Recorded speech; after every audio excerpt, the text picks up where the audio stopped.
नक्कीच हे मजबूर बजेट आहे. आपण पाहिलं बिहार, आसाम या भागामध्ये पूर नियंत्रणासाठी पैसे दिले, परंतु महाराष्ट्रामध्ये सांगली, कोल्हापूर, सातारा, गडचिरोली गेले अनेक वर्ष पूर येतात आणि मोठ्या प्रमाणावर वित्तीय हानी होती. त्याची कुठं तरतूद झालेली यामध्ये दिसून येत नाही आणि देशाचं बजेट नसून फक्त 2 राज्यांचं बजेट आहे असं या माध्यमातून वाटते.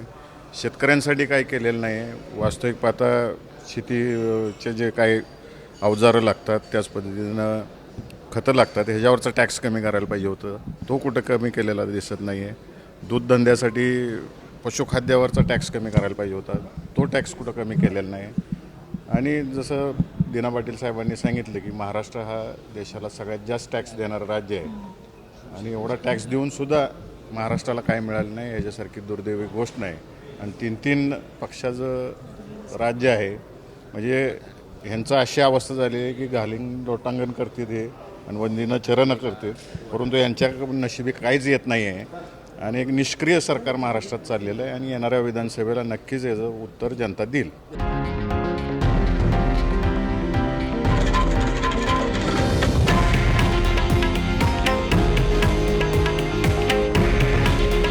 हे आहे देशातील नंबर 1 न्यूज नेटवर्क आणि आपण पाहत आहात TV9 मराठी.